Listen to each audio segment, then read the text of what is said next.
اهلا بك يا صديقي في الجزء الثاني من المسلسل. ايوه يا صديقي، زي ما توقعت جايب لك ملخص لعبة الحبار الجزء الثاني. وقبل ما ابدا حابب اقول لك ان الموسم ده جامد جدا، فكل اللي عليك تركز معايا تسمع القصة للنهاية، وبدون ما اطول عليكم صلوا على النبي ويلا بينا نبدا. تبدا الاحداث بمكالمة من اللعبة لسيونج وهو في المطار، والطرف الثاني من المكالمة بيقول له كان لازم تركب الطيارة، بوعدك اني اخليك تندم على قرارك ده. لكن سيونج وبرغم القلق والخوف اللي باينين عليه خرج من المطار وركب تاكسي وطلب من السواق يوصله سيول. هناك دخل الماركت واشترى كتر، وبعدها دخل الحمام واستجمع شجاعته، وباستخدام الكتر عمل جرح ورا ودنه واستخرج شريحة التتبع وتخلص منها. بننتقل للمستشفى بعد كده علشان نشوف جون اللي امه كانت معاه، وفجأة بيفوق أخيرا من الغيبوبة وبيفتح عينيه، وعشان كده أمه بتنادي على الدكاترة بسرعة. وبننتقل بالأحداث بعد كده سنتين بعد المشهد ده، وبنشوف جون بعد ما حالته بقت تمام ورجع شغله في الشرطة مرة تانية، وبالرغم من إنه كان واحد من أفضل الشرطيين اللي موجودين في المدينة، بس طبعا حكاية اللعبة وكل اللي حصل له في الجزء الأول كان حاجة غامضة جدا للكل. وبالرغم من إن القائد بتاعه حاول إن هو يساعده ونقل كل اللي جون قاله للقادة، لكن محدش صدق الكلام ده ولا حد كان مقتنع إن في لعبة ممكن جون يكون اتصاب فيها. والمشكلة الحقيقية هي إن ذاكرة جون في كل حاجة تخص اللعبة كانت غايبة عنه تماما، وعشان كده شفنا القائد بتاعه وهو بيتكلم معاه في المطعم وبيقول له إن الشرطة دايما بتواجه الجريمة بالأدلة، وطالما ما فيش أي دليل قدامنا غير رصاصة اتصبت بيها في كتفك مش فاكر حتى مين اللي ضربها عليك، يبقى احنا مش هنقدر نعمل أي حاجة. بنشوف بعدها سيونج اللي ما كانش لسه تعافى من كل اللي حصل له في اللعبة بالرغم من السنين اللي عدت، لدرجة انه كان حابس نفسه في مكان ومعاه سلاح ومرشق الكاميرات في كل مكان. الموضوع فعلا كان مؤثر فيه، والكوابيس بتطارده ليل ونهار لدرجة انه استعان بواحد اسمه سيوك. بنعرف ان الراجل ده زعيم عصابة، وعشان كده سيونج مخليه يراقب كل محطات القطر في كوريا، خصوصا ان الوقت ده هو نفس الوقت اللي المسؤولين بتوع اللعبة تواصلوا فيه معاه من 3 سنين. يعني لو اللعبة دي لسه مستمرة فأكيد المسؤولين دول بيدوروا دلوقتي على لعيبة، وده الوقت المناسب للقبض على الزعيم بتاع اللعبة. وعشان تعرف قد ايه الموضوع فارق مع سيونج يا صديقي، خلينا اقولك انه حط مكافأة 1,000,000 وون لأي حد يقدر يمسك زعيم اللعبة، وعشان كده جهات كتير جدا في كوريا قررت تقبض عليه علشان ياخدوا المكافأة الكبيرة دي، وسواء الشرطة أو جهات تانية فكلهم قسموا المناطق وبدأوا يدوروا على زعيم اللعبة من خلال الأوصاف اللي سيونج قالها لهم، زي إنه طوله تقريبا 1.80 سنتي، ده غير شكل الشنطة اللي بيشيلها والكروت اللي جواها. وبالرغم من إن البحث استمر وقت طويل في البر وكمان في البحر، لكن النتيجة كانت واحدة في النهاية، محدش حتى شاف حد شبه زعيم اللعبة. وطبعا بمرور الوقت سيونج كان بيحس ان تعبه بيروح على الفاضي وانه مش هيلاقي الراجل ده مهما حصل. وفي البحر بنشوف القبطان هوانج وهو مع واحد من الضباط وبيحاولوا يوصلوا لأي دليل، بس فجأة البحر قلب والجو بقى صعب جدا، وعشان كده الضابط قرر انه خلاص مش هيدور في الموضوع ده ثاني. بعدها يا صديقي بنرجع لواحدة من محطات القطر وبنشوف سيوك مع المساعد بتاعه، وبنلاحظ ان المساعد جاب اخره من كتر ما دوروا في المحطات، وعشان كده فضل يقول لسيوك اكيد سيونج ده مجنون وبيرمي فلوسه في الشارع. لكن سيوك قال له مهما حصل انا متأكد ان سيونج مش مجنون ولا حاجة. وفجأة صديقي اتمسمروا في مكانهم هما الاتنين، وجات اللحظة اللي مستنينها من السنين، وده لما شافوا الراجل اللي سيونج عاوز يلاقيه لانه متأكد انه زعيم اللعبة. فعلا كان بنفس المواصفات ومعاه الشنطة وشنط تانية فيها كروت اللعبة، وبمجرد ما سيوك والمساعد بتاعه شافوه اتصلوا مباشرة بسيونج وبلغوه بكل حاجة. وساعتها سيونج طلب منهم يراقبوه من بعيد واتحرك هو بأقصى سرعته عشان يوصل للمكان. وفي نفس الوقت ده بنشوف زعيم اللعبة وهو داخل واحدة من الحدائق العامة بعد ما اشترى مجموعة كبيرة من الكروت، وهناك اتكلم مع المشردين اللي موجودين في المكان وعرض عليهم ياخدوا كارت الحظ أو ياخدوا أكل، ومعظم المشردين وقتها أخدوا كارت الحظ لكنه طلع مش كسبان. وقتها شفنا زعيم اللعبة بشكل هستيري عمال يرمي الأكل على الأرض وبيدوس عليه وعمال يقول لهم انتوا اللي رميتوا الأكل ده مش أنا، لأن اديتكم اختيارات وانتوا اللي اخترتوها. وقتها سيوك والمساعد بتاعه كانوا مراقبين كل حاجة ومستغربين جدا من اللي هم شايفينه، أما سيونج فكان ماشي بأقصى سرعته عشان يوصل للمكان، بس فجأة شرطة المرور وقفته ولاحظنا ان الضابط اللي في العربية هو جون. عملوا له مخالفة بسبب تجاوزه للسرعة، وبعدها سيونج مشي من المكان علشان يوصل لزعيم اللعبة بأقصى سرعة، لكن جون كان حاسس ان في حاجة غريبة. بس في الوقت ده سيوك والمساعد بتاعه بلغوا سيونج ان زعيم اللعبة مشي من الحديقة، وعلشان كده ركبوا تاكسي فضلوا وراه علشان يفضلوا مراقبينه. وبعد شوية زعيم اللعبة نزل من العربية، وساعتها سيوكو والمساعد بتاعه قالوا لنفسهم سيونج شكله هيتأخر ودول مليون وني يا معلم مش عاوزينهم يطيروا، وعشان كده قرروا يهاجموا زعيم اللعبة بنفسهم. وخليني أقول لك إن ده أسوأ قرار أخدوا في حياتهم، وده ببساطة لأن زعيم اللعبة سواهم على الجريل هما الاتنين وضربهم لحد ما عدمهم العافية وبعدها خطفهم عشان سيونج يوصل ويكتشف إن سيوكو والمساعد بتاعه مش موجودين. وبيني وبينك يا صديقي فسيوكو والمساعد وقتها وضعهم ما كانش أفضل حاجة خالص، وده لأن زعيم اللعبة قرر يلعب معاهم لعبة كده على الضيق في الوقت اللي جون كان بيحاول يعرف فيه كل بيانات العربية بتاعت سيونج. بنرجع من تاني لزعيم اللعبة وبنشوفه وهو بيلعب معاهم لعبة المسدس، وكل واحد منهم يختار حركة، اما حجر او ورقة او مقص، والخسران المسدس هيتحط على دماغه وهيتضرب طلقة وهو نصيبه بقى. وبعد رعب وحبس انفاس الدور جه على سيوك اللي خسر وزعيم اللعبة قتله فعلا. اما ظابط جون فعرف ان بيانات العربية بتاعت سيونج مش باسمه ولكنها باسم شركة، ولما كمل في تحرياته عرف المكان بتاع الشركة واللي ما كانتش شركة يعني بالمعنى المعروف يا صديقي، ولكنه المكتب بتاع سيونج واللي من خلاله بيقدر يوزع كل رجالته علشان يدوروا على زعيم اللعبة. اما سيونج فبعد ما فشل في انه يوصل لسيوك والمساعد بتاعه قرر يرجع البيت، وكانت هناك مفاجأة مش متوقعة في انتظاره، وده لانه بمجرد ما دخل البيت لقى زعيم اللعبة في انتظاره، ومن غير مقدمات كتير بدأ يتكلم معاه وقال له كان لازم تركب الطيارة وتنفذ التعليمات. فضل بعدها يقول له مش معنى انك الوحيد اللي كسبت اللعبة انك مميز، لكن سيونج قال له سيبك من كل الكلام ده، انا عاوز اقول لك على كام حاجة كده باعتبارك زعيم اللعبة. لكن الراجل وقتها قال له انا مش زعيم اللعبة ولا حاجة، انا مجرد واحد بوصل الدعوات ودي شغلتي. وقتها سيونج قال له خلاص مفيش مشكلة، انا عاوز اتواصل مع الزعيم بتاعك وعندي كلام كتير يتقال. لكن المرسال بتاع اللعبة قال له سيبك من كل الكلام ده، انا اللي عندي لعبة هموت والعبها معاك. وبدأ يلعب ضده لعبة المسد، وبالرغم من ان سيونج حرفيا كان على اعصابه، بس من حسن حظه ان الدور جه في النهايه على المرسال وهو اللي ضرب نفسه بالطلقه. وبعد موت مرسال اللعبه سيونج كان واقف متمسمر مكانه ومش عارف هيعمل ايه، في الوقت اللي جون وصل فيه المكان ومن غير تفكير كتير اقتحم وفضل يدور في الاوض عشان يلاقي سيونج ويعرف الاسرار اللي وراه. لكن وهو بيدور لفت نظره صوت حد بيترعش، ولما فتح الأوضة لقى المساعد بتاع سيوك متكتف، وساعتها جون أنقذه وسأله عن مكان سيونج، وبمجرد ما عرف راح له على أوضته على طول. ساعتها سيونج ما كانش مصدق اللي حصل وافتكر ان مرسال اللعبة قال له لو عاوز تقابل الزعيم فالكارت اللي هيوصلك ليه في جيبي، وعلشان كده سيونج قرر ما يضيعش الفرصة واخد الكارت فعلا. بس قبل ما يمشي من المكان جون وصل وقبض عليه بتهمة الاشتباه في القتل. بس فجأة المساعد بتاع سيوك وصل وخبط جون بطفاية الحريق على دماغه وخلاه يفقد الوعي، وبعدها انهار لما شاف مرسال اللعبة وفضل يعيط ويقول على البشاعة اللي حصلت في لعبة المسدس. وبعد وقت قليل المحقق جون بيفوق علشان يكتشف ان سيونج قابض عليه. وقتها سيونج بدأ يتكلم معاه وبيسأله عن السبب اللي بيخليه يراقبه، خصوصا ان سيونج شاكك اساسا في هدومه. وقتها جون فكره بنفسه وقال له صدقني انا في صفك، وكنت واحد من الموجودين معاك على الجزيرة بتاعت اللعبة عشان كنت عاوز انقذ اخويا. بعدها سيونج بياخدهم للمخبأ بتاعه واللي بنشوف فيه مبلغ ضخم جدا هو كل الجايزة اللي سيونج يكسبها من اللعبة. وهناك جون بيتأكد ان سيونج فعلا حد مش ناوي شر، وإلا كان خد الفلوس دي وعمل بيها اللي هو عاوزه، لكن سيونج كان مقرر يواجه المسؤولين عن اللعبة بالفلوس دي. بعدها جون والمساعد بتاع سيوك بيدخلوا أوضة تانية علشان يكتشفوا انها عبارة عن مخزن سلاح ضخم جدا في انواع كتير جدا من الأسلحة. ده غير ان سيونج كان عامل ميدان رماية كده على الضيق في بيته علشان يدرب كفاية لليوم المنتظر ويقدر ينتقم من المسؤولين بتوع اللعبة.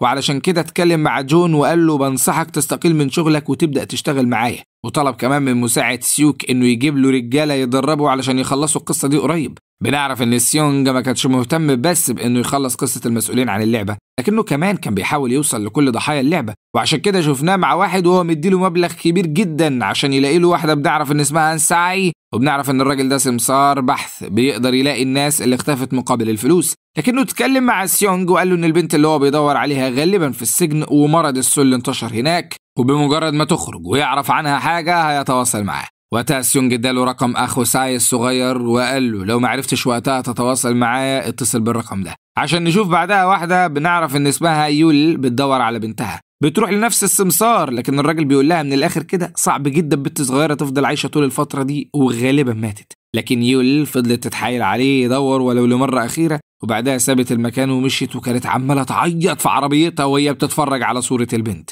فجأة لقت كشاف ضارب في عينها. اعتقدت في البداية ان ضابط الشرطة بيطلب منها تحرك العربية، لكنها اتفاجئت بواحد ما شفناش وشه بيديها الكارت بتاع اللعبة. بعدها بنشوف جون اللي بنعرف ان حياته الأسرية برضه فيها مشاكل بسبب اخوه اللي اختفى من فترة طويلة بشكل غامض، والكل ما بقاش عارف لو حصل له حاجة ولا هو اللي قرر يبعد عن أسرته. وقتها الأم بتفضل تفتكر اللي حصل، وبنعرف ان اخو جون ده اتبرع له بكليته، بس فجأة زوجته تعبت وماتت، وكان واضح ان اهله ما وقفوش معاه وعلشان كده فجأة اختفى. بنرجع مرة تانية عشان نشوف يول اللي بنعرف انها بتشتغل في سيرك، لكنها فجأة حست انها عاوزة تستقيل علشان تتفرغ لموضوع بنتها، لكن مدير السيرك رفض الاستقالة وقال لها ان الموضوع ما ينفعش فجأة كده. اما سيونج فشفناه في عيادة اسنان وهو بيخلع ضرسه وبيزرع مكانه جهاز تتبع، وده علشان مكانه دايما بيبقى معروف. اما زميل يول فكان في المستشفى بسبب بنته اللي تعبت فجأة، وللأسف تعبها كان جامد والمبلغ اللي معاه ما كانش يغطي التأمين، لكنه قال للدكتور يحاول يعمل أي حاجة وهو هيتصرف في الفلوس.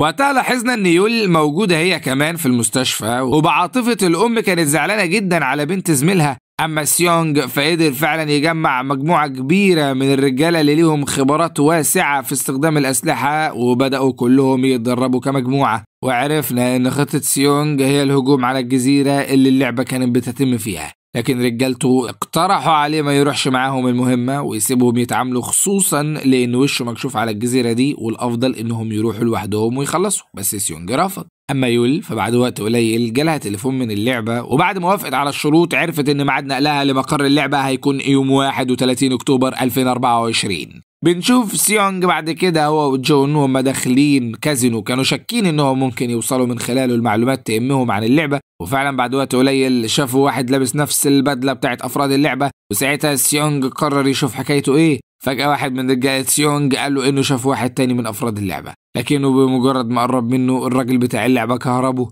ساعتها سيونج قرر يتتبع الراجل التاني اللي كان قدامه، وهي دي الخطة يا صديقي، ان سيونج يركب معاهم العربية وكده كده جهاز التتبع تحت ضرسه، ورجالته بالشكل ده هيقدروا يعرفوا مكانه. وفعلا بنشوف سيونج في العربية وقدامه جهاز ذكاء اصطناعي بيتكلم معاه، لكن سيونج قال له انا بطلب منك توقف اللعبة كلها حالا. وساعتها الجهاز رد عليه وقال له احنا مش بنعمل حاجة غلط، وكل اللي اتطوعوا في اللعبة دي كانوا متطوعين بمزاجهم، يعني مستحيل اللعبة دي تقف الا لو العالم كله هيتغير. وبالرغم من ان سيونج كان مطمن نسبيا ان رجالته وراه وعارفين مكانه على الاقل، وفعلا جون وباقي الرجاله كانوا في عربياتهم، بس فجأة اكتشفوا حاجة ما كانتش تخطر على بالهم، وده لما عرفوا ان المسؤولين بتوع اللعبة سابقينهم بخطوة، وفي قناص اساسا مراقب كل التحركات وقدر يفجر الكاوتشات بتاعة العربية وعطلهم كلهم. وقتها سيونج حس انه فقد اعصابه، طلع المسدس بتاعه وبدأ يضرب نار على كابينة العربية اللي كانت ضد الرصاص طبعا، عشان كده قدر يواجه واتكلم مع جهاز الذكاء الاصطناعي وقال له وديني دلوقتي حالا على الالعاب ولا انتوا خايفين مني عشان كسبت في الموسم الاول.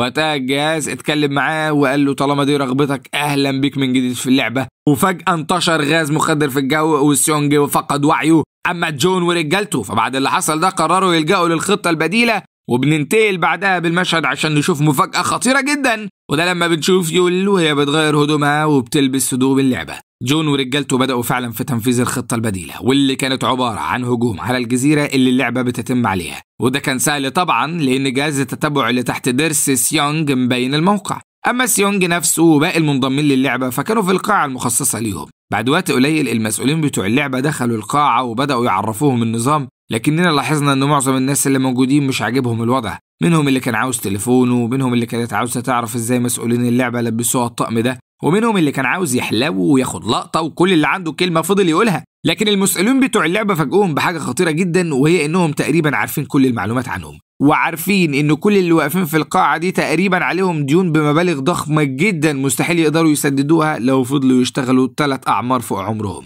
لاحظنا يا صديقي ان سيونج حاول على قد ما يقدر يفضل هادي ومراقب كل حاجة، وطبعا الوضع اللي هو فيه ده ما كانش جديد عليه، واهم حاجة بالنسبة له كانت انه يطمن ان جهاز التتبع لسه في مكانه. فعلا الجهاز كان موجود وجون ورجالته كانوا خلاص قربوا يوصلوا للجزيرة، وعشان كده بدأوا يستعدوا للهجوم. أما المشتركين في اللعبة فكانوا مبهورين بشكل الخزنة اللي فلوس الكسبان هتبقى موجودة فيها، واللي بهرهم أكتر هي إن الجائزة الكبيرة أكتر من 75 مليار ون. وعشان كده واحد من المشتركين سأل المسؤولين لو واحد بس اللي هياخد الجائزة. ساعتها المسؤولين عرفوا إن كل حاجة هيتم الإعلان عنها بعد ما يلعبوا أول لعبة. بعدها المسؤول قال للكل على فكرة إحنا هنلعب 6 ألعاب وبعد كل لعبة هيبقى في تصويت، وقتها نقدر نشوف الغالبية عايزين يكملوا الألعاب ولا مستكفيين. وعلى فكرة لو الغالبية صوتت إنهم مش عاوزين يكملوا اللعبة تقدروا تاخدوا الفلوس من بعد اللعبة الأولى وتمشوا من غير أي مشاكل. وقتها سيونج اتكلم لأول مرة وسأل المسؤول لو دي فعلا حقيقة. ساعتها المسؤول أكد له إن ده فعلا صح، ولاحظنا ساعتها إن الكبير بتاع اللعبة مركز الكاميرا جدا على سيونج لأنه عارفه كويس جدا.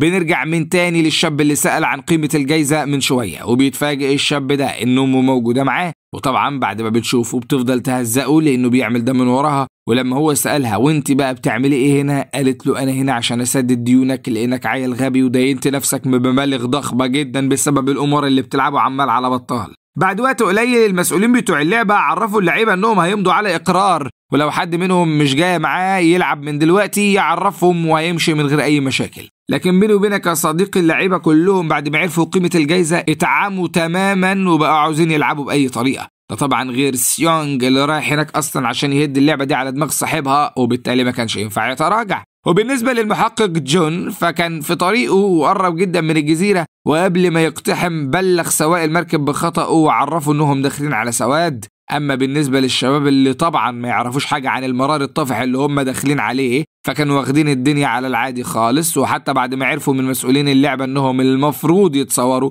فضلوا يتصوروا كأنهم في رحلة والدنيا كانت رايقة معاهم. لكن سيونج اللي كان عارف كويس هو داخل على ايه اتفاجئ لما شاف واحدة معرفة هناك، وعشان كده سألوا عن اللي رماه على السكة دي. وساعتها الراجل قال له انا ومراتي اتطلقنا وابني موجود معاها وانا الصراحة مش باقي على الدنيا، قلت العب يمكن الحظ يخدمني. وقتها سيونج اتنرفز عليه جدا وقال له من هنا ورايح مش عاوزك تختفي عن عيني ابدا، واي حاجة تشوفني بعملها اعمل زيها. اما المحقق جون ورجالته فكانوا خلاص على وصول للجزيرة، وده بعد ما سابوا المركب وبدأوا يستخدموا القارب. لكنهم بعد ما وصلوا اكتشفوا كارثة، وهي ان الدرس اصلا ما بقاش مع سيونج، ولقوه موجود في صندوق صيد صغير مع واحد من الصيادين قال لهم ان شخص مجهول اداهوله. وفي نفس اللحظة دي سيونج كان في ملعب اللعبة الاولى اكتشف نفس الحاجة واتأكد انه في ورطة وكارثة حقيقية، لكنه بسرعة قرر يفوق نفسه من الحكاية دي وبدأ يتكلم مع الناس كلها بصوت عالي وقال لهم اسمعوني كويس، انا عاوز مصلحتكم وصدقوني دي مش مجرد لعبة، لكن اللي هيخسر هيفقد حياته.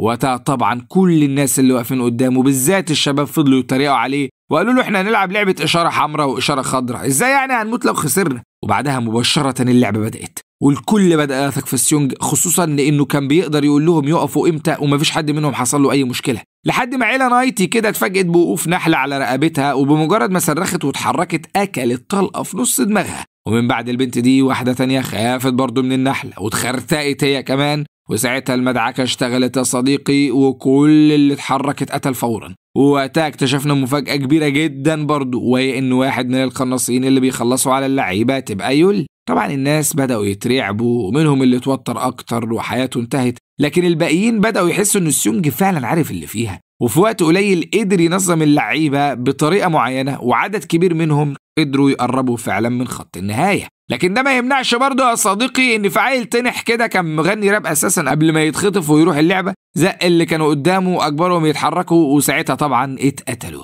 وبالرغم من ان سيونج وعدد كبير من اللعيبة قدروا فعلا يعدوا خط النهاية، لكن سيونج لما واحد ما كانش لسه عدى الخط استغاث بيه، ووقتها سيونج قرر يرجع له مرة تانية وانقذه فعلا. لكن حصلت حاجة غريبة جدا، وهي ان يول قتلت الراجل ده بحجة انه فاشل وما قدرش يعدي الخط لوحده. طبعا سيونج وقتها حس ان في حاجات كتير اتغيرت في اللعبة. اما المحقق جون ورجالته فكانوا متضايقين جدا لانهم عاجزين حرفيا ومش قادرين يعملوا اي حاجة بعد ما فقدوا موقع سيونج. بس ده برضه ما يمنعش ان في عدد منهم كانوا شايفين انها اتعشت كده والمفروض يرجعوا ويسيبوا سيونج بقى يواجه مصيره اللي هو اختاره من البداية. بنرجع بعدها لمقر اللعبة مرة تانية وبتشوف اللعيبة وهم مرعوبين بعد ما بقوا عارفين اللي فيها ومتأكدين ان نسبة نجاتهم من مكان زي ده تقريبا مستحيلة، بعد ما عرفوا من المسؤولين بتوع اللعبة ان في 91 لعيب منهم ماتوا في اول لعبة بس. خوفهم زاد، وساعتها سيونج قرر يستغل اللحظة دي ويتكلم مع مسؤول اللعبة وقال له بلغتونا في البداية ان واحدة من ضمن القواعد وهي البند الثالث تحديدا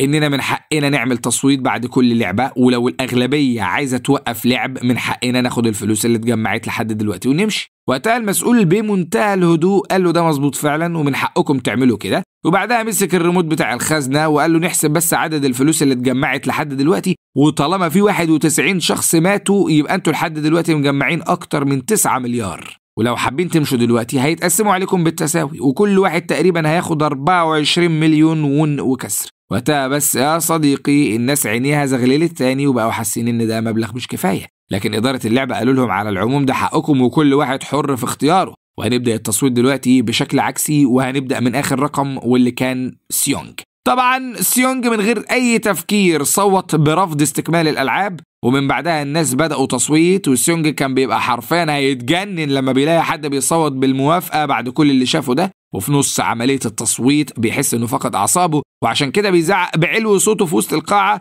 وبيعترف للكل وبيقول لهم انا عارف كل ده علشان لعبت اللعبة دي قبل كده ومفيش حد عاش من كل اللي معايا غيري. وقتها الناس ما كانوش مصدقين وقالوا له لو ما حدش نجا غيرك يعني عملت لك مليارات، ايه بقى اللي يخليك تيجي هنا تاني؟ طبعا الكلام ده كان مقنع وخلى الناس يتأكدوا ان سيونج بيحور عليهم، بس ده ما يمنعش برضو ان كان في ناس في صف، وعلشان كده الناس بدأوا يتكلموا مع الباقيين وقالوا لهم الراجل ده من ساعة ما شفناه ما حورش علينا في اي حاجة، وكان حريص جدا علينا في اول لعبة وحاول يساعد كل اللي يقدر يساعده. بس فجأة واحد من الحراس بتوع اللعبة حط سلاحه في ظهر سيونج وقال له بعد كده مش هنتسامح في اي حاجة تعطل عملية التصويت، وسمح لباقي اللعيبه انهم يصوتوا. وقتها وبالرغم من ان كان في عدد كبير عاوزين يكملوا اللعبه، لكن في عدد كبير برضه صوتوا بالرفض لحد ما اتبقى 6 لعيبه، والنتيجه كانت تعادل بين الرفض والموافقه لحد ما وصلنا لاخر لعيب واللي كان رقم 1، والنتيجه كانت لسه تعادل. وبالرغم من ان سيونج كان بيتمنى ان اللعيب يصوت بالرفض لكنه صوت بالموافقه وكان حاسس ان ده الاختيار الصح. بعدها بنشوف اللعيب رقم 1 ده وهو بيتكلم بشكل طبيعي جدا مع سيونج في الوقت اللي سيونج كان قاعد فيه مع صاحبه اللي كان يعرفه قبله في اللعبه.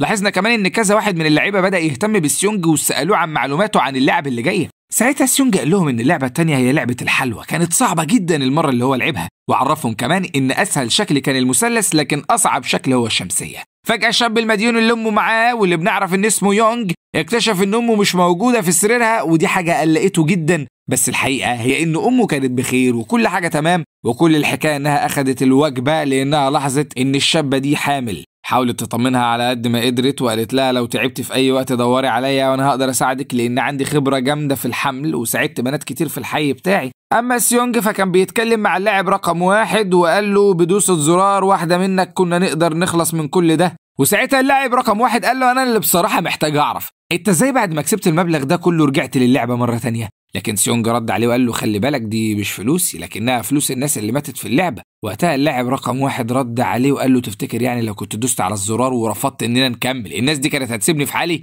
كل واحد منهم كان هيقول لي انه كان جاي هنا عشان يحقق احلامه. بعدها حصلت نمرة شقاوة بين الولد بتاع الراب وواحد تاني معاه ضد شاب كان صاحب قناة يوتيوب كبيرة ونصب على عدد كبير من المشتركين اللي عنده. وقتها اللاعب رقم 1 قرر يتدخل وقال لهم على الهادي يا شباب بينا حريم وناس كبيرة، لكن الواد بتاع الراب كان واضح انها جايه معاه بقله ادب وعشان كده قال له انا عايزك توفر نصايحك دي يا عمنا وروح قول الكلام ده لعيالك ولا لاي حد. ساعتها اللاعب رقم 1 وراهم الوش الحقيقي وعلم عليهم كلهم، وبالرغم من انه كان يقدر يدشمل وش الواد لكنه سابه في النهايه. بالليل سيونج حس انه تقل العيار شويه مع اللاعب رقم 1 وعشان كده قال له ما تزعلش مني بس انا كنت عشمان انك ما تكملش في المجزره دي، لكن اللاعب رقم 1 قال له صدقني غصب عني وعرفه حكايته وانه اقترض مبلغ كبير جدا بسبب مرض مراته وابنه، ومن بعدها وهو متورط ورطه كبيره جدا، ومن الاخر كده اللعبه دي اخر امل عنده وهو محتاج الفلوس دي حتى لو متلطخه بالدم عشان انقذ مراتي وانقذ ابننا من كل الهم ده. بعد كده بنكتشف حاجه خطيره جدا وهي ان المسؤولين عن اللعبه بياخدوا اعضاء اللعيبه اللي بتتقتل،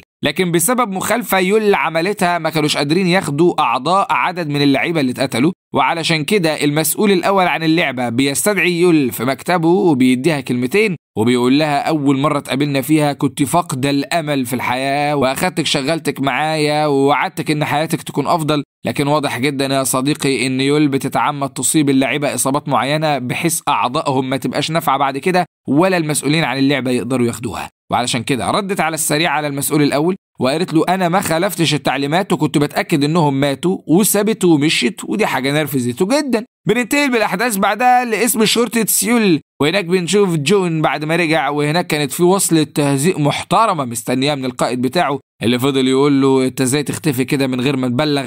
ولما جون حكى له قال له انت شكلك يا ابني اتجننت، قوات ايه اللي اخدها واروح اكبس على جزيره في المحيط، انت اكيد بتهرج. بنرجع مره تانية لمقر اللعب على الجزيره وبنعرف ان اللعبه التانية خلاص هتبدا. وهناك شفنا البنت الحامل وهي بتتكلم مع اليوتيوبر، ولاحظنا من كلامهم انها اساسا حامل منه. لكن في الوقت اللي سيونج كان فاكر فيه انه سابق اللعبه بخطوه، اكتشف حاجه خطيره جدا، وهي ان اللعبه التانية اساسا مش لعبه الحلوى، ودي حاجه هزت ثقه معظم الناس اللي هناك فيه. عرفنا ان اللعبه هتتلعب في مجموعات، وساعتها كل واحد من اللعيبه كان بيحاول ينقي مجموعه من اللعيبه الاقوياء علشان يلعبوا معاه. اما يونج فكان حريص جدا ان امه تبقى معاه في نفس الفريق علشان يخلي باله منها. وبعدها بتشوف اليوتيوبر وهو بيحاول يظبط مع البنت الحامل علشان يبقوا في فريق واحد، لكنها طبعا قالت له انت اتخليت عني قبل كده ومش بعدها تبيعني اول ما اللعبه تبدا اساسا. وعشان كده الحامل بتروح تنضم لفريق سيونج، ومعاه اللاعب رقم 1 وصاحب سيونج القديم ولعيب كمان، وبنعرف انه معظمهم كانوا جنود بحريين سابقين.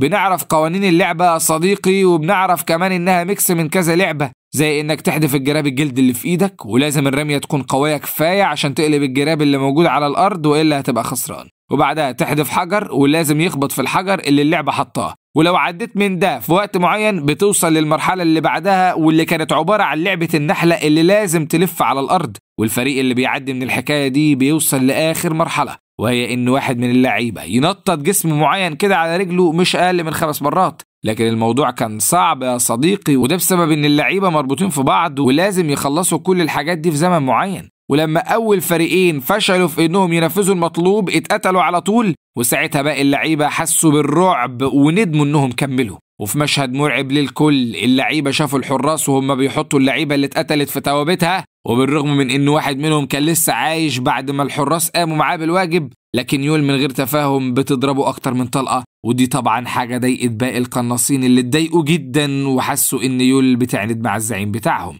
وفي الظروف الصعبة دي بيجي الدور على الفريق بتاع يونج وامه وباقي زمايلهم. وبيني وبينك يا صديقي الفريق ده كان ضعيف جدا اساسا ورايح في داهية، وبالرغم من ضعفهم وحالتهم الكرب، لكن والدة يونج فضلت تتكلم معاهم وقالت لهم انا عدى عليا في حياتي ايام اصعب بكتير من اللي ممكن تتخيلوه. عشت وقت الحرب وعشت بعد الحرب، ومستحيل اجي اموت هنا وسط شوية العاب اطفال. وبعد ما اتعرفوا على بعض يا صديقي كل واحد منهم حاول يهدي التاني، وقالوا لبعض لازم نكون فريق واحد عشان نكسب ونعدي كل المراحل.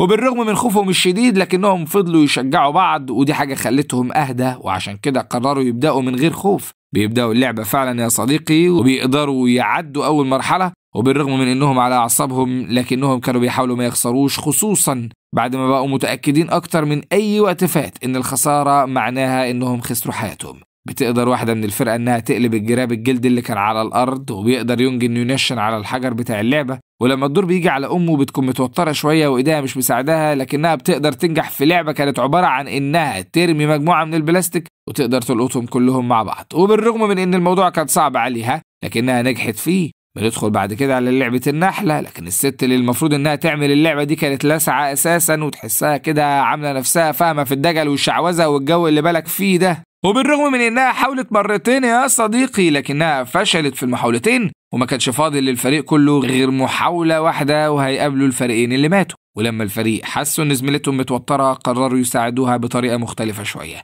وعلشان كده اللي جنبها نفضتها كفين على وشها فوقوها وخلتها تزن زي النحلة. ولا أنت يا صديقي يا مش شقاوة. بعدها بنيجي لآخر خطوة وهي لعبة تنطيط الكرة على الرجل، وبالرغم من صعوبة الموضوع برضه لكن زميلتهم الأخيرة نجحت فيها. وبالشكل ده فريق يوهي وأمه كسبوا ووصلوا لخط النهاية، عشان نحس إن ده إدى دفعة كبيرة للفرق اللي حسوا إنهم يقدروا يعدوا من اللعبة دي على خير. وفعلا باقي الفرق كسبوا لحد ما بيجي الدور على الفرقة الأخيرة، واللي كانت بالمناسبة فرقة سيوجي يا صديقي. لاحظنا إنهم تقريبا أجمد فرقة موجودة في المكان، وقدروا بمنتهى السهولة يعدوا من لعبة قلب الجراب، وبعدها قدروا يصيبوا الحجر بتاع اللعبة عشان يجي الدور بعد كده على اللاعب رقم 1 واللي المفروض إنه هيزن النحلة. بس بيني وبينك يا صديقي كان واثق في نفسه بزيادة عن اللزوم شوية، وبالرغم من إنه حاول أول محاولة لكنها فشلت، حتى المحاولة التانية كمان فشلت. ودي حاجة بدأت تحط الفريق تحت ضغط جامد لأن الوقت بدأ يعدي بسرعة. وعلشان كده اللاعب رقم 1 استجمع كل شجاعته وتركيزه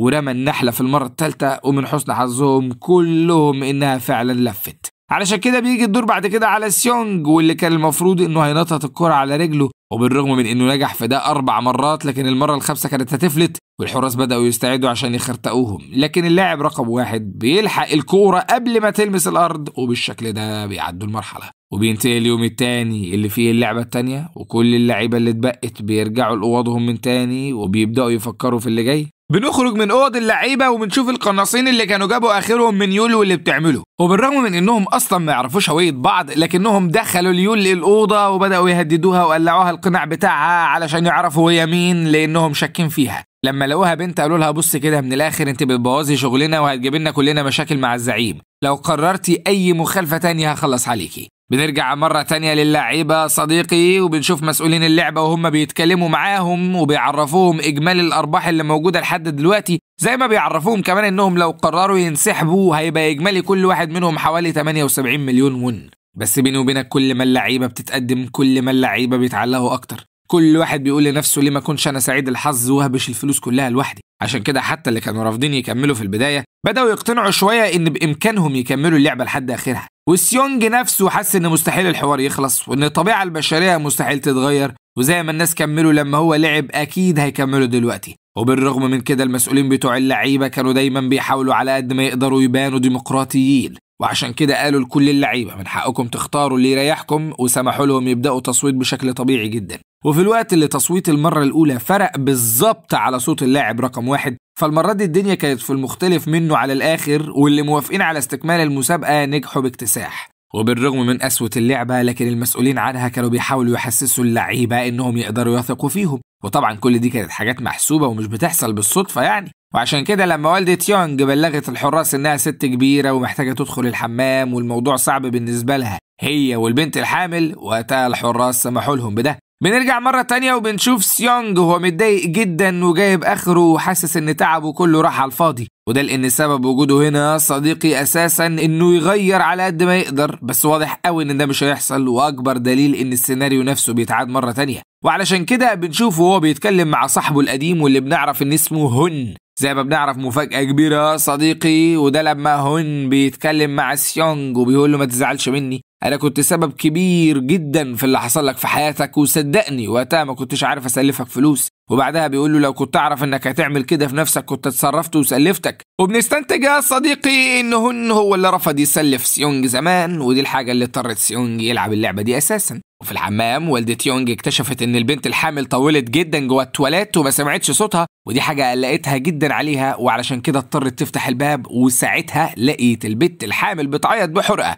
وقتها اول حاجه جت في دماغ والدة يونج هي ان البنت الحامل تعبانه او في مشكله في حملها، لكنها لما سالتها عن مشكلتها البنت انهارت اكتر وقالت لها انها خايفه جدا. وعلشان كده مامة يونج قررت تحتويها واخدتها في حضنها وقالت لها صدقيني كل ده هيعدي وانتي والطفل هتبقوا بخير. وفي نفس الوقت ده صديقي بنشوف المحقق جون اللي تقريبا خلاص فقد الامل في القاده بتوعه في الشرطه، وعشان كده قرر يعتمد على نفسه وعلى رجاله المساعد بتاع السيوك والقبطان، وحط خطه للهجوم على الجزيره بتاعه اللعبه. بنرجع من تاني للعيبه وبنشوف سيونج اللي طبعا كان يائس جدا وحاسس ان مفيش حاجه هتتغير، وطالما بدأوا في يوم جديد زي ما اتعودنا يبقى في لعبة جديدة، وعشان كده صحيوا من النوم على صوت المسؤولين وهم بيبلغوهم في المايكات ان اللعبة الجديدة ميعادها جه خلاص. ساعتها سيونج بقى متأكد ان اللعبة اتغيرت تماما عن الوقت اللي هو لعبها فيه المرة الأولى، وحتى لو في حاجات مشتركة بس المرة دي الحكاية أصعب وأشرس من الأول بكتير. وفي الوقت اللي اللعيبة كانوا بيجهزوا فيه علشان يروحوا المكان اللعبة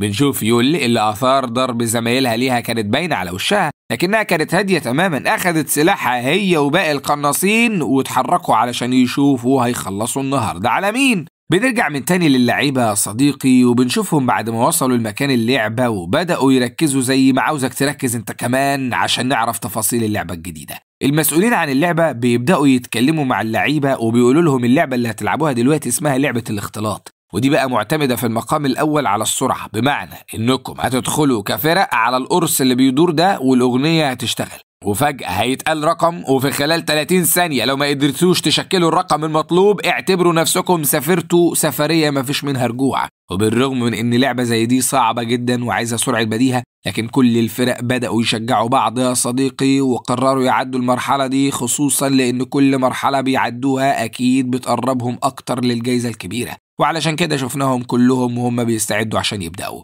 بتبدأ اللعبة فعلا يا صديقي، والموضوع بيطلع أصعب بكتير من اللي الكل اعتقده، وده لأن اللعبة بدأت تدور بشكل عادي جدا، والموسيقى اشتغلت واللعيبة حسوا إنهم في قاعة فرح، بس فجأة وقفت والرقم كان 10، ودي حاجة معناها إن اللعيبة لازم يدخلوا أوضة واحدة يستخبوا فيها من الحراس، واللي هيتبقى مش هيقدر يدخل ضمن فريق هيتخلص عليه دلوقتي. وبالرغم من الهرجلة اللي حصلت وكل الكعبلة اللي موجودة، لكن سيونج قرر هو وفريقه يتعاونوا مع فريق يونج ووالدته، وساعدوا بعض فعلا وقدروا ينقذوا نفسهم. وزي ما احنا عارفين فكل اللي اتبقوا بره الحراس خلصوا عليهم من غير اي تفاهم، علشان باقي اللعيبة يرجعوا يكملوا المرار الطافح ده ويطلعوا على اللعبة اللي بتدور ويبدأوا يركزوا علشان يعرفوا الرقم اللي هيتقال المرة دي. ولأن اللعيبة المرة اللي فاتت كانوا 5، فالدنيا كانت حلوة معاهم لأن رقم 10 من المضاعفات ال5، لكن المرة دي يا صديقي الرقم 4، يعني من الآخر كده كل فريق مضطر يضحي بواحد من اللعيبة بتوعه. وهي دي بالظبط سياسة اللعبة اللي بتعرفك قد ايه الإنسان ممكن يدوس على إنسان تاني عشان شوية فلوس، حتى وهو عارف إنه ممكن يموت وما يحصلش ولا مليم أساسا. وفجأة ومن غير مقدمات بنشوف موقف مختلف من سيونج اللي بيتكلم مع لعيبته وبيقول لهم أنا عملت كل حاجة أنا عاوزها في الدنيا ما عدا إني أقضي على اللي اخترعوا اللعبة دي، وشكلي كده مش هقدر أعمل ده، وبما إني فشلت في مهمتي الأساسية هنا فهنسحب عشان انتوا تكملوا، وخليكوا عارفين إن الأمل فيكم كبير. بس قبل ما يعمل كده اللاعب رقم 1 بيعمل حركة جدعة جدا وبيمشي بسرعة وبيقول له خليك انت معاهم وانا هقدر اتعامل والاقي فريق.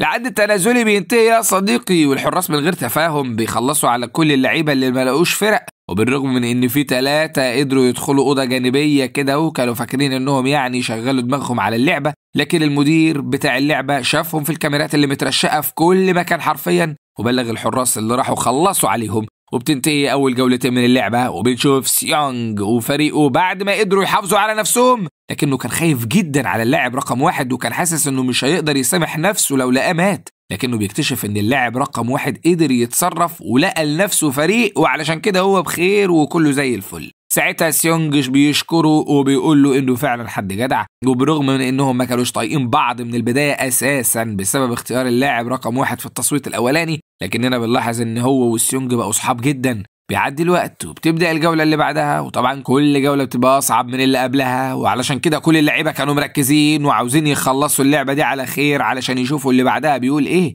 وفي الجولة الجديدة اللعبة بتفضل دايرة والكل بيبقى على أعصابه لحد ما بتقف، والرقم المرة دي بيبقى رقم 3، ودي حاجة بتخلي كل فريق يستغنى عن 2 من اللعيبة بتوعه. بس المؤثر فعلا هو لما الفريق بتاع يونج بيتخلوا عن أمه وبيقولوا له يا عم دي وليه كركوبة هتعطل حركتنا، وبالرغم من انه كان عاوز يفضل مع امه لكنهم بيسحبوه وبيدخلوه اوضه وفعلا بيفضلوا عايشين، لكن يونج هو اللي كان على اعصابه وعاوز يعرف مصير امه، وبالرغم من اننا اعتقدنا ان مصير امه اكيد الموت، لكن سيونج وزمايله بينقذوها في اخر لحظه. وبتشوف اللاعب رقم 1 وهو بيقول لها ان ابنها اتخلى عنها، لكن والدة يونج وبرغم كل اللي هو عمله كانت دايما شايفة انه بيحبها، وقالت له احنا تهنا من بعض، وصدقني هو ما كانش عاوز كده. وقتها اللاعب رقم 1 اتأثر جدا وفضل انه يسكت عشان ما يزعلهاش من ابنها. وبعد الجولة بنشوف يونج وهو متأثر جدا وبيتكلم مع امه وبيوعدها ما يتخلاش عنها تاني، وبعدها كلهم استعدوا عشان الجولة الجديدة من اللعبة الفقرية دي. الجولة الجديدة بتبدأ واللعبة بتفضل شغالة، وفجأة بيتقال رقم ما كانش متوقع خالص المرة دي وهو رقم 6،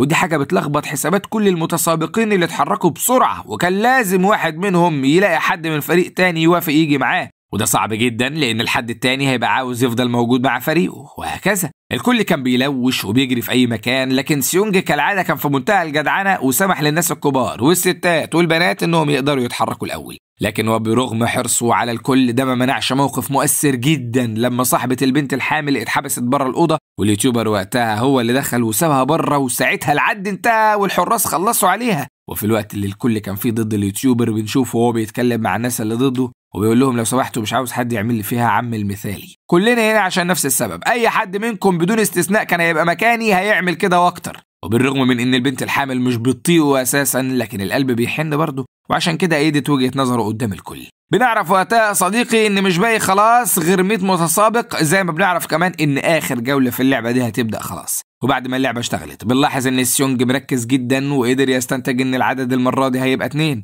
وده عشان المسؤولين بتوع اللعبة يقدروا يخلصوا على 50 متسابق، والعدد اللي هيوصل للمراحل النهائية يكون قليل جدا. الخبرة لعبت دورها واعتقاده كان مظبوط فعلا، وبمجرد ما اللعبة وقفت الرقم كان 2. ساعتها شفنا مدعكة حرفيا بين المتسابقين، وكل واحد نسي بقى مين صاحبه ومين عدوه. الكل كان بيتخانق عشان يقدر يلاقي حد ويدخل معاه أوضة ويستخبى من الحراس. بنشوف الوش الحقيقي للاعب رقم 1 اللي حرفيا كان بيسفلت أي حد يقف في طريقه، وأهم حاجة عنده كانت إنه يدخل أوضة في الوقت المناسب، وفعلا قدر هو وواحد تاني من فريقه يدخلوا أوضة قبل ما العد التنازلي يخلص. بس هناك كانت في مفاجأة مش ألطف حاجة مستنياهم، وده لما اكتشفوا إن في واحد من اللعيبة موجود هناك، وبالشكل ده هم 3 مش 2، يعني كلها كام ثانية والحراس هيجوا يخلصوا عليهم. وساعتها اللاعب رقم 1 بيقول ما بدهاش بقى، وبمنتهى العنف بيخلص على اللعيب الثالث ده علشان ما يبقاش في الأوضة غيره هو وزميله، وبكده يكون حافظ على حياته ومكمل للمراحل اللي بعد كده. وبعد ما اللعبة بتنتهي بنشوف اليوتيوبر وهو بيتكلم مع حبيبته وبيحاول يصالحها، لكنها كانت فاقدة الثقة فيه بنسبة 100%، وعشان كده فضلت تعوده شوية، لكنها من جواها كانت متأكدة انه بيعمل كده عشان يفقع فلوسها لو طلعوا هما الاتنين من المكان ده عايشين. وكالعادة إدارة اللعبة قرروا يعملوا التصويت، ولاحظنا ان عدد كبير من اللعيبة فرحانين انهم وصلوا للمرحلة دي، خصوصا بعد ما عرفوا ان نصيب كل واحد منهم هيبقى 300 مليون. وفي التصويت الدنيا كانت ماشية تعادل لحد ما وصلنا لنفس المشهد بتاع أول مرحلة خالص، والدور كان على اللاعب رقم 1، ويا إما الأصوات تبقى متعادلة يا إما اللعبة تكمل. وبالرغم من ان الكل كانوا شايفين ان اللاعب رقم 1 اكيد هيصوت باستكمال اللعبة، لكنه خالف توقعاتهم واختار انه يخلص اللعبة عند المرحلة دي. وبالشكل ده حصلت حاجة جديدة لأول مرة تحصل، وهي ان الاصوات كانت متعادلة. ووقتها إدارة اللعبة قررت ان التصويت يتعاد مرة تانية بس بعدها بيوم. وفي أوض اللعيبة شفنا العدد الكبير اللي رفض استكمال اللعبة، وهم بيقنعوا زمايلهم اللي عاوزين يكملوا بان ده مش في مصلحتهم، وانهم دلوقتي اخدوا 300 مليون وكل واحد بيقدر يبدأ بيهم حياة مختلفة ويسد جزء كبير من ديونه. بس طبعا ما كانش فيه فايدة في الفريق التاني، كانوا مصممين يكملوا، ولكل واحد شايف انه يستحق ياخد الجائزة دي حتى لو كانت ليه لوحده. وفي نفس الوقت ده بنشوف المحقق جون مع رجالته بعد ما قدروا اخيرا يوصلوا الجزيرة، وكانوا فرحانين جدا لما لقوا باب سري وقرروا يقتحموه، لكنهم اكتشفوا ان ده كمين بعد ما حصل انفجار كبير جدا. بنرجع مرة تانية للعربية وبنشوف الدنيا بينهم بعد ما ولعت نار بسبب اختلافهم على استكمال الألعاب ولا لأ. ولما الرابر ضايق اليوتيوبر وقتها اليوتيوبر ظرفوا واحدة بشوكة الأكل وخلص عليه. وخليني أقول لك يا صديقي إنك موتت الرابر ده، وده كان البداية والفتيل اللي ولعت الحريقة الكبيرة، وعلشان كده كل المتسابقين تقريبا اشتغلوا دعك في بعض، وعدد منهم مات والباقيين قرروا ينفدوا بعمرهم ورجعوا للمكان اللي بيباتوا فيه. هناك كل واحد كان بيحاول يرمي اللوم على التاني ويتهمه انه كان عاوز يقتله، وطبعا كل ده بسبب اختلافهم على استكمال الألعاب ولا لأ. بس الأخطر من كده بقى هو إن كان في فريق تاني تبع المحقق جون، ودول يا صديقي مكانهم كان البحر، والمشكلة إن الجو كان شتاء. وبالصدفة واحد من رجالة جون قاطع على القبطان بتاع المركب وهو ماسك الدرون اللي بيستكشفوا بيها الجزيرة، وكان بيحاول بأي شكل إنه يبوظها. وساعتها طبعا الراجل اتأكد إن القبطان ده خاين، لكنه ما كانش عارف لو هو تبع اللعبة ولا لأ. ولما كان عاوز يبلغ الباقيين بخيانة القبطان، قدر وقتها القبطان إنه يشيله ورماه في المية وخلص عليه. بنرجع لمقر اللعبة من جديد يا صديقي، وبنشوف اللي مش عاوزين يكملوا اللعبة وهم فرحانين، وده لأن الفريق اللي كانوا عاوزين يكملوا فقدوا 3، أما هم ففقدوا شخص واحد بس. يعني من الآخر كده لما التصويت يتعاد أكيد هيكسبوا، وكل واحد هياخد نصيبه، إلا أكيد زاد بعد موت ال4 دول ويخلعوا من المكان من غير حوارات. وقتها لاحظنا ان اللاعب رقم 1 وبالرغم من انه خلاص ما بقاش عاوز يكمل، لكنه كان مقلق جدا، وده لانه متوقع الغدر والخيانة من الفريق التاني، وممكن جدا وهم نايمين بالليل الفريق التاني يهجموا عليهم ويخلصوا. لكن سيونج بعد ما سمع الكلمتين دول اتكلم مع اللاعب رقم 1 وقال له خلي بالك احنا كده مش حاطين النقط على الحروف مظبوط، المفروض نوحد خططنا ونهاجم المسؤولين عن اللعبة دي لانهم اعدائنا الحقيقيين، وسواء احنا اللي انتصرنا بكرة او الفريق التاني فطول ما المسؤولين دول موجودين اللعبة دي هتفضل مستمرة والمأساة هتتكرر كل سنة.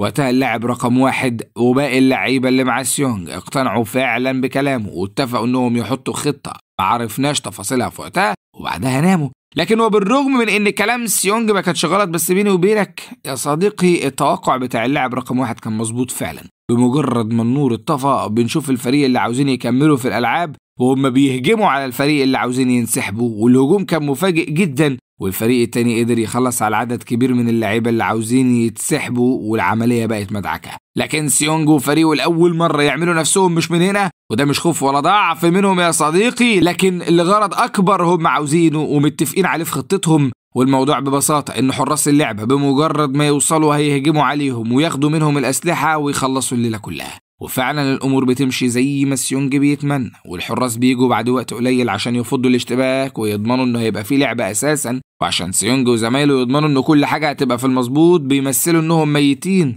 وبمجرد ما الحراس بيقربوا منهم عشان ياخدوا جثثهم بيقدروا إنهم ياخدوا منهم الأسلحة وبيخترقوا عدد كبير منهم. وطبعا الحراس وقتها ضربوا لخمة، لأن حاجة زي كده ما كانتش متوقعة تماما بالنسبة لهم. فجأة واحد من الحراس بيقدر يغفل سيونج وبيكون هنخلص عليه، لكن للمرة التانية بنشوف موقف شجاع وجدع جدا من اللاعب رقم 1 مع سيونج، وبيقدر إنه يخلص على الحارس ده وينقذه. بعدها سيونج وزمايله كملوا دعك في الحراس لحد ما عملوا معاهم الجلاشة، ومدير اللعبة كان مرعوب وحس إن الكيان بتاعه خلاص بينتهي وإن دي النهاية، وسيونج انتصر عليه، وعشان كده أصدر أوامره لباقي الحراس وطلب منهم ينسحبوا. بس سيونج وزمايله قدروا يصطادوا واحد من الحراس وقرروا يظبطوا له المحطات عشان يعرفوا منه كل حاجة. بس فجأة بتحصل حاجة ما كانتش على البال، وده لما واحد من فريق سيونج بيفقد أعصابه وبيكون عاوز يدور القتل في اللي اتبقوا من الفريق اللي عاوزين يكملوا الألعاب، وده عشان ينتقم لكل الناس اللي ماتت. لكن سيونج بيطلب منه يهدى وبيقول له طول ما احنا متفرقين كده فمسؤولين اللعبة هم الكسبانين،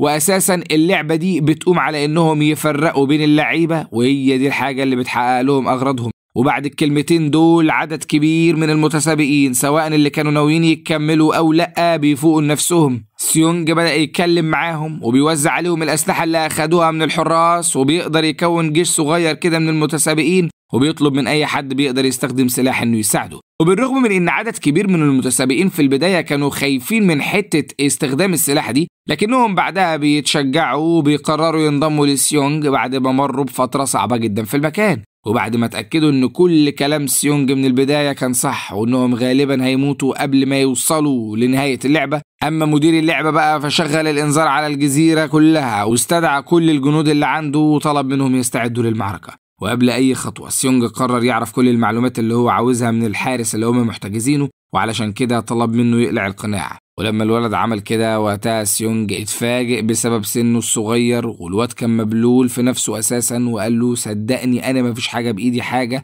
لكني مجبر أعمل كده. وقتها سيونج قال له لو عاوز تعيش لازم تعرفني مكان المكتب بتاع مدير اللعبة، وساعتها الحارس بلغه بكل حاجة هو عاوزها. لكن لما سيونج وزمايله اتحركوا لهناك اتفاجئوا بعدد أكبر وأشرس من الحراس اللي بدأوا يضربوا عليهم نار، وساعتها سيونج وزمايله ردوا عليهم هم كمان وضربوا عليهم نار والمعركة اشتغلت. بنشوف متسابقة شجاعة جدا، بنعرف إن عندها مهارة كبيرة في استخدام الأسلحة لأنها كانت واحدة من القوات الخاصة، وعشان كده قدرت تخلص على عدد كبير من الحراس. وساعتها سيونج اتكلم مع زمايله وطلب منهم ياخدوا الذخيرة بتاعت الحراس دول لحد ما وصلوا لأوضة التحكم اللي المفروض إن المدير موجود فيها. وهناك سيونج طلب من واحد من الحراس إنه يفتح الأوضة، لكن الحارس قال له إنه لازم يلبس القناع. بس بمجرد ما عمل كده سيونج وزمايله بيتفاجئوا بهجمة شرسة جدا من حراس اللعبة اللي ضربوا عليهم كمية ذخيرة ضخمة جدا كانت كفيلة تخلص على الحارس اللي المفروض إنه كان هيفتح الباب. وقتها سيونج خد القناع منه وقدر يفتح الباب فعلا، وبعدها حط السلاح قدام الباب علشان أنظمة التحكم تفشل في إنها تقفل الباب مرة تانية. وبالرغم من إن سيونج وزمايله كانوا ماشيين كويس جدا في المعركة، لكن قابلتهم مشكلة كبيرة، وهي إن عدد الحراس طلع أكبر بكتير من اللي هم متخيلينه، ده غير إن ذخيرتهم بدأت تخلص، وكمان أوضة التحكم كانت أشبه بالمتاهة ومحدش منهم كان قادر يعرف هيتحركوا ازاي. ولما ذخيرة سيونج نفسه خلصت اتكلم مع اللاعب رقم 1 وطلب منه يلف من ورا الحراس ويغفلهم ويجيب أي ذخيرة يقدر عليها، وكمان طلب من واحد تاني يرجع للأوضة اللي كانوا بيباتوا فيها ويجيب أي ذخيرة يلاقيها هناك عشان يطلعهم من الموقف الصعب ده. لكن للأسف يا صديقي ولا ده عمل المطلوب منه ولا ده عمل المطلوب منه برضه، والمتسابق اللي رجع الأوضة خاف جدا يرجع للمعركة مرة تانية وقال لنفسه ما يمكن كلهم يتقتلوا، ساعتها أنا الواحد اللي أخد الجايزة. أما اللاعب رقم 1 فادانا أكبر صدمة في المسلسل كله، وده لأنه بالرغم من نجاحه في تغفيل الحراس لكنه طلع خاين وقتل زمايله اللي كانوا معاه. أما سيونج فبعد اللي حصل ده حرفيا ما بقاش معاه ولا طلقة عشان يتفاجئ بمدير اللعبة واللي اتبقى معاه من الحراس وهم قدامه وبيقبضوا عليه هو وصاحبه اللي كان متبقي معاه، وعلشان مدير اللعبة يوجع سيونج قتل صاحبه قدام عينه. لكنه رفض يقتل سيونج وقال له لازم اسيبك عشان اللعبة تفضل مكملة. وساعتها سيونج فضل يبكي وكان حاسس انه غلطان من البداية وانه السبب في موت الكل. وبكده يا صديقي بينتهي الموسم ده وهو بيوعدنا بموسم جاي اشد منه. هنا بيخلص مسلسلنا، فلو عجبك ما تنساش تعمل لايك، تسيب كومنت جميل، وتشترك في القناة وتفعل زر الجرس عشان يوصلك كل جديد. سلام.